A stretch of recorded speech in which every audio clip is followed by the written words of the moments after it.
నమస్కారం. News 9 TV Telugu వార్తలకి స్వాగతం. ఇంట్లో పసిపిల్లలున్నప్పుడు మన కళ్ళు ఎప్పుడు వాళ్ళ మీదే ఉండాలి.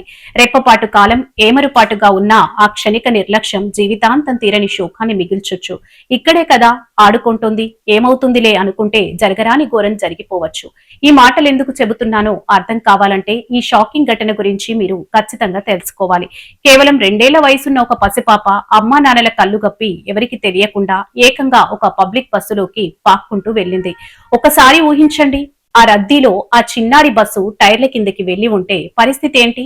లేదా ఏ దుర్మార్గుడి కంటో పడి ఉంటే ఆ పాప భవిష్యత్తు ఏమయ్యేది? తలుచుకుంటేనే భయంతో ఒళ్ళు జలగరిస్తుంది కదూ. అయితే ఇక్కడ ఆ పాప అదృష్టం, ఆ తల్లిదండ్రులు చేసుకున్న పుణ్యం కొద్దీ పెద్ద ప్రమాదమే తప్పింది. బస్సులోంచి వస్తున్న ఆ చిన్నారి ఏడుపు విన్న బస్సు డ్రైవర్ వెంటనే అప్రమత్తమయ్యాడు. చుట్టుపక్కల వెతికి ఆ పాపను సురక్షితంగా తన చేతుల్లోకి తీసుకుని కన్నీరు మున్నీరుగా విలపిస్తున్న ఆ కుటుంబానికి క్షేమంగా అప్పగించాడు.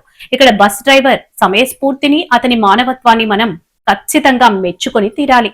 అతనే ఆ ఏడుపును పట్టించుకోకపోయి ఉంటే ఆ కుటుంబ పరిస్థితి వర్ణనాతీతం.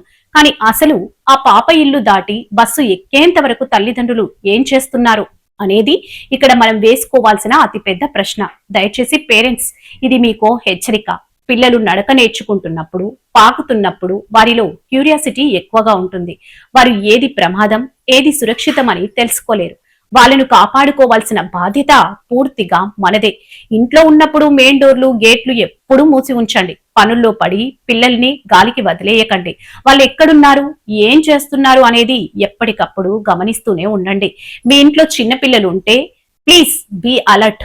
ఆస్తులు పోతే సంపాదించుకోవచ్చు, కానీ ప్రాణాలు పోతే తిరిగి తీసుకోరాలేం. Take care. మరిన్ని అప్డేట్స్ కోసం చూస్తూనే ఉండండి న్యూస్ 9 టీవీ తెలుగు. జై హింద్.